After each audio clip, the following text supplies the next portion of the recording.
والذی نفسی بیدہ، اللہ کی قسم جس کے ہاتھ میں میری جان ہے، شرک یقیناً چیونٹی کے چال سے بھی زیادہ خطرناک ہے۔ اور ایک قابل غور بات، اللہ کے رسول نے یہ جملہ کس صحابی سے بیان فرمایا؟ حضرت صدیق اکبر رضی اللہ تعالی عنہ سے۔ تو کیا صدیق اکبر رضی اللہ تعالی عنہ اس طرح کی شرک میں ملوث تھے؟ کیا جواب ہوگا؟ کیا مطلب ہے؟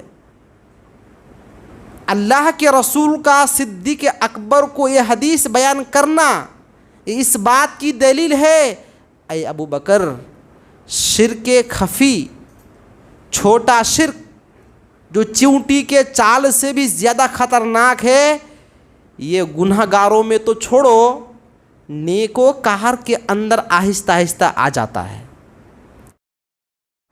یا ایھا الذین آمنوا اتقوا اللہ وقولوا قولا سدیدا یصلح لکم اعمالکم یغفر لکم ذنوبکم ومن یطع اللہ ورسولہ فقد فاز فوزا عظیما اما بعد فإن خیر الحدیث کتاب اللہ وخیر الہدی ہدی محمد صلی اللہ علیہ وسلم وشر الامور محدثاتها وكل محدثة بدعة وكل بدعة ضلالة وكل ضلالة في النار۔ اعوذ باللہ من الشیطان الرجیم، بسم اللہ الرحمن الرحیم۔ من كان يريد العاجلة عجلنا له فيها ما نشاء لمن نريد ثم جعلنا له جهنم يصلاها مذموما مدحورا۔ محترم بزرگوں، نوجوان ساتھیوں، پردہ نشین خواتین اسلام، چھوٹے پیارے بچوں، خطبے کا عنوان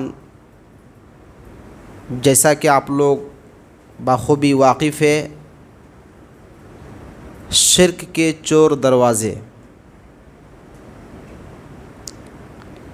اس عنوان کا مطلب سمجھنا ہوگا کہ شرک کے چور دروازے کا کیا مطلب ہوتا ہے۔ شرک اللہ کے علاوہ کسی اور کی عبادت کی جائے، یا وہ تمام خوبیاں جو اللہ تبارک و تعالیٰ کے لیے خاص ہے ان میں سے کسی بھی خوبی کو کسی انسان کے ساتھ خاص کیا جائے، یا اللہ تبارک و تعالیٰ کے جو اسماء اور صفات ہیں ان میں سے کوئی بھی ادنا سی صفت میں کسی کو شریک اور ساجی سمجھا جائے تو وہ شرک ہے۔ چور دروازے کا مطلب یہ ہے کہ وہ کون کون سے طریقے ہیں جو شرک کا طریقہ ہے لیکن عام طور پر لوگ اسے سمجھ نہیں پاتے ہیں، اسے وہ گناہ نہیں سمجھتے ہیں، یوں سوچتے ہیں کہ کوئی بات نہیں، ایک معمولی سی بات سمجھتے ہیں، لیکن حقیقت میں وہ بہت بڑا گناہ ہوتا ہے، وہ شرک ہوتا ہے۔ تو شرک کے چور دروازے کا مطلب یہ ہے کہ وہ راستے، وہ دروازہ، جس راستے سے، جس دروازے سے شرک داخل ہو سکتا ہے، اور وہ راستہ عام طور پر تمام لوگوں کو معلوم نہیں ہوتا، تو وہ راستے، وہ طریقے، وہ دروازے آپ کے سامنے بیان کیے جائیں گے جہاں تک ہو سکے انشاءاللہ۔ سب سے پہلے ہم ایک حدیث پاک سنتے ہیں کہ اس شرک سے ہمیں کس قدر دامن بچانا چاہیے اور کس قدر ہم لوگوں کو توجہ دینے کی ضرورت ہے اور کتنا محتاط رہنے کی ضرورت ہے۔ ایک حدیث پاک سنیے۔ عن معقل بن یسار رضی اللہ تعالی عنہ قال قال لأبی بکر لشرک فیکم اخفا من دبیب النمل والذی نفسی بیدہ لشرک اخفا من دبیب النمل اولا ادلک علی شیء اذا فعلته ذهب عنک قلیلہ وکثیرہ قل اللہم انی اعوذ بک ان اشرک بک وانا اعلم واستغفرک لما لا اعلم۔ رواہ امام البانی۔ حدیث کا ترجمہ سنیے۔ حضرت معقل بن یسار رضی اللہ تعالی عنہ کہتے ہیں کہ اللہ کے نبی صلی اللہ علیہ وسلم نے ارشاد فرمایا کہ اے ابو بکر، الشرک اخفا فیکم من دبیب النمل، شرک جو ہے اس کا چال، اس کی رفتار چینٹی کے رفتار جیسا ہے۔ کیا مطلب ہے اس کا؟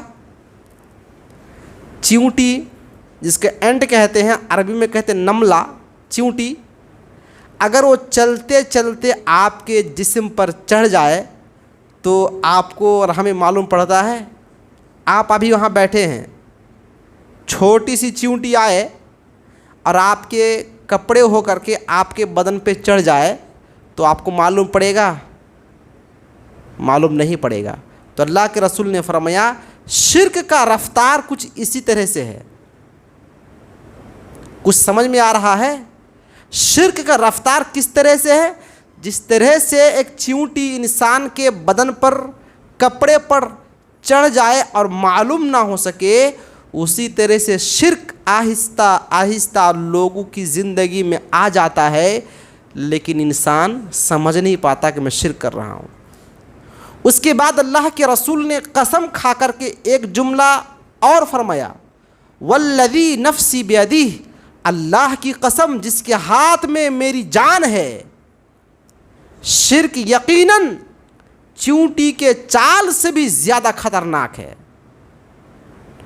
اور ایک قابل غور بات، اللہ کے رسول نے یہ جملہ کس صحابی سے بیان فرمایا؟ حضرت صدیق اکبر رضی اللہ تعالی عنہ سے۔ تو کیا صدیق اکبر رضی اللہ تعالی عنہ اس طرح کی شرک میں ملوث تھے؟ کیا جواب ہوگا؟ کیا مطلب ہے؟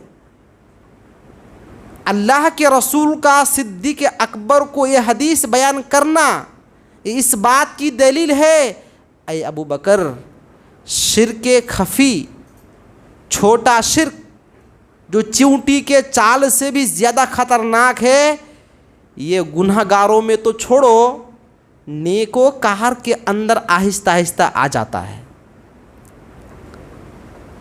5 اوقات کے نمازی ہیں، ماہ رمضان کے روزے رکھ لیتے ہیں، پیسہ ہو تو حج کر لیتے ہیں، زکوٰۃ دے دیتے ہیں، غریب غربا کا خیال رکھتے ہیں، تو اس کا مطلب یہ نہیں ہو سکتا کہ اس کے اندر شرک نہیں آئے گا۔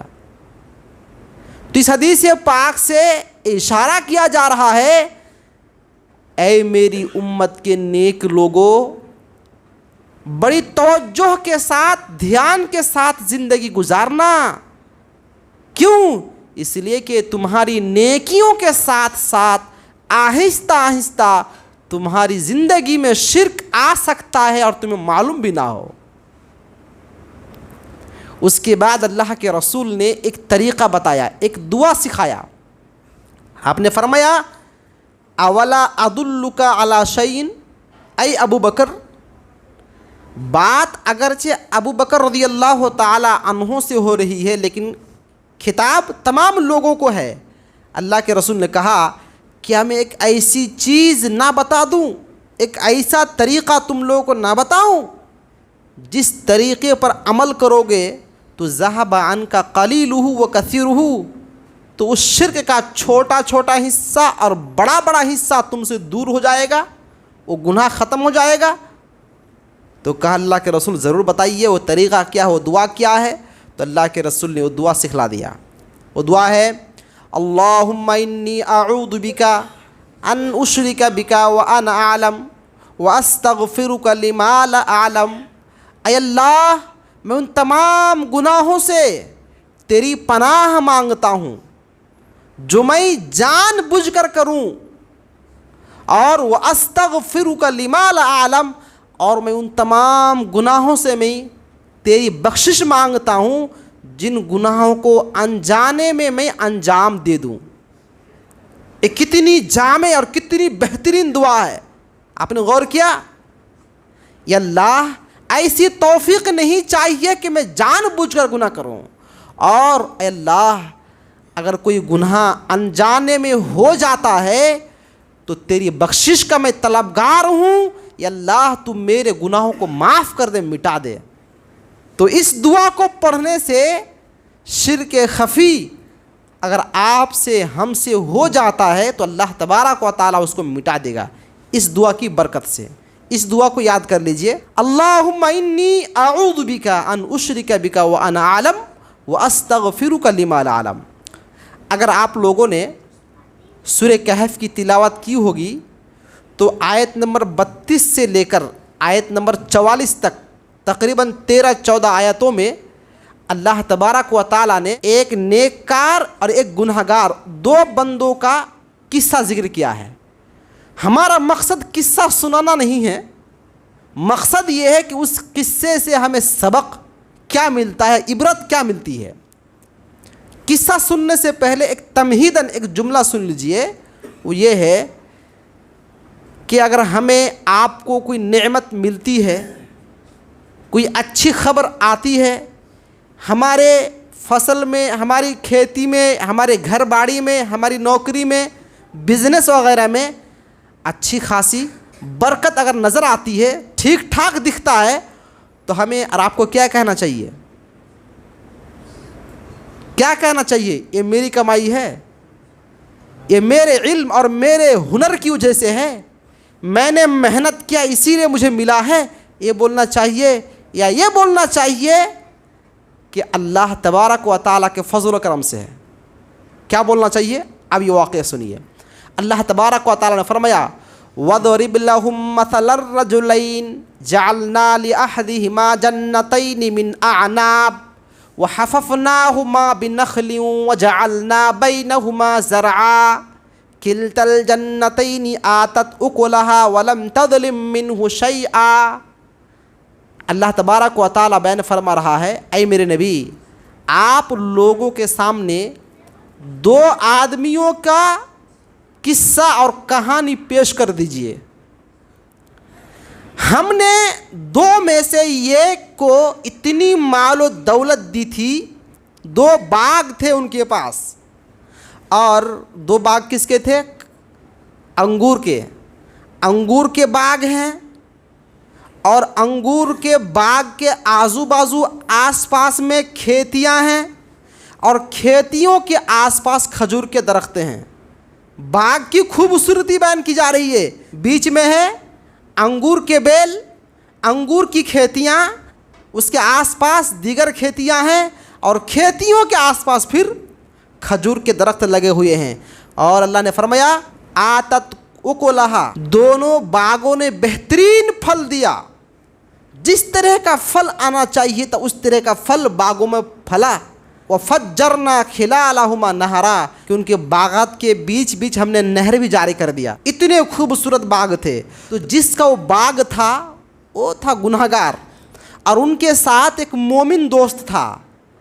تو مومن دوست سے وہ گنہگار دوست کہہ رہا ہے انا اکثر منک مالا واعز نفرا، دیکھو یہ میرا مال تم سے زیادہ ہے، میری عزت تم سے زیادہ ہے، میرے بال بچے تم سے زیادہ ہے۔ انہوں نے اللہ تعالیٰ نے دیا ہے ایسا جملہ نہیں کہا، بلکہ کہا دیکھو کتنے سارے مال ہمارے ہیں، اور کہا ما اظن ان تبید هذه ابدا، میرا خیال ہے، میرا یقین ہے کہ جو خوبصورت لہلہاتے ہوئے کھیتیاں، ایک ہرا بھرا باغ اور یہ پھلوں سے اٹا ہوا باغ کبھی بھی فنا نہیں ہوگا، ختم نہیں ہوگا۔ اور کہا وما اظن الساعة قائمة، اور مجھے لگتا نہیں کہ قیامت ہونے والی ہے۔ اس گناہ گار دوست نے کیا کہا؟ مجھے یقین نہیں ہے کہ قیامت قائم ہوگی۔ بفرض محال اگر قیامت قائم ہو جائے لَأَجِدَنَّ خَيْرًا مِّنْهَا مُنْقَلَبًا، تو اللہ تعالیٰ کے پاس یہ جو باغ دیکھ رہے ہو اس سے بہترین باغ مجھے اللہ کے پاس ملے گا۔ ایک تو ملی ہوئی نعمتوں کو اللہ کے حوالے نہیں کیا، ملی ہوئی نعمتوں کو اپنا سمجھا، اپنی محنتوں کا صلہ اور اپنی محنتوں کا بدلہ سمجھا، اور اترا رہا ہے، غرور کر رہا ہے، تکبر کر رہا ہے، اور کہہ رہا ہے قیامت تو نہیں ہوگی، اگر ہو جائے تو اللہ کے پاس میرا ایک مقام ہوگا، بہت سارا مجھے ملے گا۔ تو مومن دوست یہ ساری باتیں خاموشی سے سن رہا تھا، اسے رہا نہیں گیا۔ انہوں نے سوچا کہ اگر میں خاموش رہوں تو یہ بندہ کچھ سے کچھ کہہ جائے گا، تو چلو ہم کچھ بولتے ہیں، نصیحت کرتے ہیں۔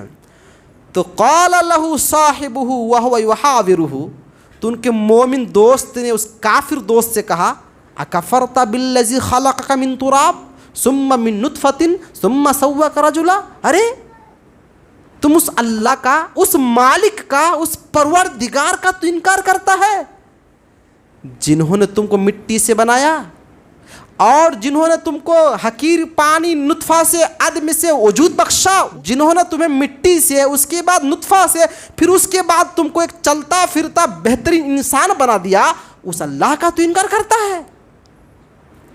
اور کہا وَلَوْلَا إِذْ دَخَلْتَ جَنَّتَكَ قُلْتَ مَا شَاءَ اللَّهُ لَا قُوَّةَ إِلَّا بِاللَّهِ، ارے انسان جب تو تیرے باغ میں داخل ہوا تو تو نے اپنی خوبیاں گنوائی، تم نے کہا یہ میرے کمالات ہے، یہ میری کمائی ہے، میرے محنتوں کا نتیجہ اور صلہ ہے، ایسا کیوں نہیں کہا ماشاء اللہ لا قوت الا باللہ، یہ اللہ کا نوازا ہوا ہے، اللہ کا عطا کیا ہوا ہے، اللہ کا دیا ہوا ہے، ایسا تم نے کیوں نہیں کہا؟ اور مومن دوست نے ایک بات اس گنہگار دوست سے یہ بھی کہا ان ترانی انا اقل منک مالا و ولدا، اے شخص اگر تم مجھے دیکھتا ہے کہ میرے پاس مال نہیں ہے، میرے پاس بچے کم ہیں، میرے پاس باغات نہیں ہیں، میرے پاس کھیتیاں نہیں ہیں، لیکن میں امید رکھتا ہوں کہ اللہ تبارک و تعالیٰ تمہارے کھیتیوں، تمہارے باغات اور تمہیں دی ہوئی نعمتوں سے اچھی نعمت اللہ تعالیٰ مجھے دے گا۔ اور کہا ان ترانی انا اقل منک مالا وولدا فعسى ربی ان یؤتینی خیرا من جنتک ویرسل علیہا حسبانا من السماء فتصبح صعیدا زلقا۔ اس مومن دوست نے کہا کہ تم نے اتنا بڑا جرم کیا ہے اور اتنا بڑا گناہ کیا ہے، تم نے اللہ کی دی ہوئی نعمتوں کو اپنا سمجھا ہے، تو سنو یہ عین ممکن ہے کہ اللہ تعالیٰ آسمان سے آسمانی عذاب کو نازل کر دے اور تمہاری کھیتیاں، تمہارے باغات سب کے سب جل جائے، بیکار ہو جائے، خاک ہو جائے۔ فَأَصْبَحَ، پھر جب صبح کیا تو ایسا ہی ہوا کہ ان کی کھیتیاں سب کے سب ختم ہو چکی تھی، ان کے لہلہاتے باغات، پھلدار باغات سب کے سب بیکار ہو چکے تھے، سب کے سب مٹی بن چکے تھے۔ اب انہوں نے کہا یا لیتنی لم اشرک بربی احدا، جتنی محنتیں کی تھی، جتنا پیسہ اور جتنا لاگت لگایا تھا کھیتی میں، جتنا خرچ کیا تھا، اس خرچ پر اپنا ہاتھ ملنے لگا، افسوس کرنے لگا اور کہنے لگا ہائے افسوس، کاش میں اللہ کے ساتھ کسی کو شریک نہیں کیا ہوتا تو آج میرے باغات جیسا تھا ویسا ہی ہوتا۔ اس قصے سے، اس واقعے سے آپ نے کیا سنا، کیا سمجھا؟ اس واقعے سے، اس کہانی اور قصے سے ہمیں سبق ملا کہ اگر ہمیں، آپ کو، کسی اور کو کوئی بھی نعمت ملتی ہے، چاہے وہ کھیتیوں کی شکل میں ہو، چاہے وہ کسی اور شکل میں ہو، ہمیں کیا کہنا چاہیے؟ یہ اللہ تبارک و تعالیٰ کا دیا ہوا ہے، یہ اللہ تبارک و تعالیٰ کا فضل اور احسان ہے۔ اسی لیے آپ دیکھیں گے بڑی بڑی بلڈنگوں میں باہر سائڈ لکھا رہتا ہے ھذا من فضل ربی، یہ میرے رب کے فضل سے ہے۔ اور نوجوان ساتھیوں سے گزارش، پڑھنے والے اسٹوڈنٹ حضرات سے، آپ جب پڑھائی کرتے ہیں اور فائنل ایگزام دینے کے بعد آپ کا رزلٹ آپ کے ہاتھ آتا ہے نا، اور فرسٹ ڈویژن ہو، فرسٹ نمبر سے پاس ہو یا سیکنڈ سے، تھرڈ سے، تو جب پوچھا جاتا بھائی کتنے نمبر آیا تو بولے یہ فاسٹ آیا میرا, اچھا پوزیشن ہے. کیا بولتا ہے؟ اچھا پوزیشن ہے, نمبر 1 ہے, ٹھیک ٹھاک ہے پوزیشن. تو بھائی یہ تمہاری پوزیشن نہیں ہے. جب کوئی تمہیں پوچھے تو کیا بولنا چاہیے؟ اللہ کا فضل ہے, محنت کی تھی تو اللہ تعالیٰ نے میری محنتوں میں رنگ لایا, اللہ تعالیٰ نے میری محنتوں میں رنگ بھر دیا, اس لیے میں فرسٹ آ گیا ہوں. اس نعمت کو اور اس کامیابی کو اللہ کے سپرد کرنا چاہیے, اللہ کے حوالے کرنا چاہیے اور کہنا چاہیے یہ جو کامیابی مجھے ملی ہے میری وجہ سے نہیں, یہ اللہ تعالیٰ نے دیا ہے, بس ایک میں ذریعہ بن گیا. محنت تو کی لیکن محنتوں کو کامیاب اللہ نے بنا دیا, تو اللہ تعالیٰ کی طرف اس نعمت کو سونپنا چاہیے. یہ نوجوانوں کے لیے اہم پیغام.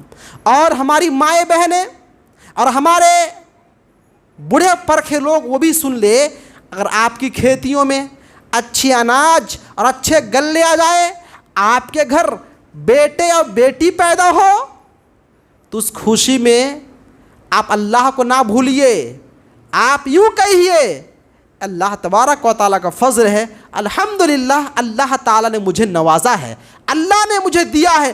ایسا نہیں کہ میں نے ٹائم پہ پانی دیا, ٹائم پہ سینچائی کی اور وقت کا میں نے خیال رکھا, وقت پر میں نے بویا اور وقت پر کاٹا, اس لیے مجھے اچھا اناج مل گیا. ایسا نہیں بولنا ہے. کیا بولنا ہے؟ یہ اللہ کا فضل ہے, اللہ تعالیٰ مجھے نوازا. اور آپ بولیں گے یہ میری محنتوں کا صلہ ہے, یہ میری محنتوں کی کمائی ہے, یہ میری محنتوں کا نتیجہ ہے, تو وہی ہوگا جو سورہ کہف میں ابھی آپ نے سنا کہ اللہ تعالیٰ نے اس کے باغ کو مٹی بنا دیا. تو یہ ہے شرک کے چور دروازے. آپ نے سنا انسان شرک کیسے کرتا ہے؟ جب یوں کہے یہ میری کمائی ہے, یہ میری اپنی محنت ہے, جب یہ کہے گا تو شرک راستہ پا لیتا ہے اور شرک کا چور دروازہ کھل جاتا ہے. سورہ نمل کی اگر تلاوت کریں گے, سورۃ النمل, تو وہاں حضرت سلیمان علیہ السلام اور ملکہ سبا بلقیس ان دونوں کا بھی واقعہ بیان کیا گیا ہے. کہنے کی بات یہ ہے کہ حضرت سلیمان علیہ السلام کو اللہ تبارک و تعالیٰ نے بہت بڑی ملکیت دی تھی, بہت بڑے بادشاہ تھے, اور اللہ تعالیٰ سے حضرت سلیمان علیہ السلام نے دعا کی تھی, یا اللہ تو مجھے ایسی بادشاہت نصیب فرما کہ میرے بعد کسی کو ایسی بادشاہت نہ ملے, مجھے اتنی بڑی سلطنت دے, مجھے اتنی ساری نعمتیں دے کہ میرے بعد کسی اور کو نہ ملے. یہ دعا حضرت سلیمان علیہ السلام نے مانگی تھی, تو اللہ تعالیٰ نے آپ کی دعا قبول فرما لی تھی. اس کی وجہ سے حضرت سلیمان علیہ السلام کی ملکیت جنوں پر, آپ کی ملکیت پرندوں پر, آپ کی ملکیت تمام انسانوں پر, آپ کی ملکیت تمام چیزوں پر تھی. چیٹی, نملہ, چیونٹی جو چلتی ہے, یہ جو بولتی ہے, ہم لوگ کچھ سمجھ پاتے ہیں, کچھ سن پاتے ہو کیا بول رہا ہے, لیکن حضرت سلیمان علیہ السلام پرندوں کا بھاشا, ان کی بولی, ان کی زبان سمجھتے تھے. چیونٹیاں کیا بول رہی ہے ان کی زبان سمجھتے تھے. کون؟ حضرت سلیمان علیہ السلام. اس سورہ نمل میں ہے فَتَبَسَّمَ ضَاحِكًا مِّن قَوْلِهَا. حضرت سلیمان علیہ السلام چیونٹیوں کی بات سن کر کے مسکرانے لگے, ہنسنے لگے. تو چیونٹیوں کی بات سمجھتے تھے. جب حضرت سلیمان علیہ السلام نے مخلوقات کا جائزہ لیا, اپنی حکومت کا جائزہ لیا, تو ایک پرندہ ہے ہدہد, ہدہد پرندہ غائب پایا, نظر میں نہیں آیا. تو کہا وہ ہدہد پرندہ کہاں ہے, اس کو میں نہیں دیکھ پا رہا ہوں, وہ جلدی آ جائے ورنہ میں ان کو ذبح کر ڈالوں گا. یہ سننا تھا کہ ہدہد پرندہ اڑتے اڑتے ان کے پاس آ گیا اور کہا اے سلیمان, میں نے ایک عجیب و غریب چیز دیکھی ہے. کہا کیا چیز دیکھی آپ نے؟ کہا کہ میں نے دیکھا یمن میں ایک عورت ہے, لہا عرش عظیم, جن کا تخت بہت بڑا تخت ہے, اور لوگ اس عورت کو سجدہ کر رہے ہیں, لوگ اس عورت کو سجدہ کر رہے ہیں. معلوم ہوا کہ پرندوں کی فطرت میں بھی توحید ہے. پرندے بھی سمجھتے ہیں کہ توحید الوہیت کیا ہوتی ہے, عبادت کس کی ہونی چاہیے, پرندوں کو بھی معلوم ہے.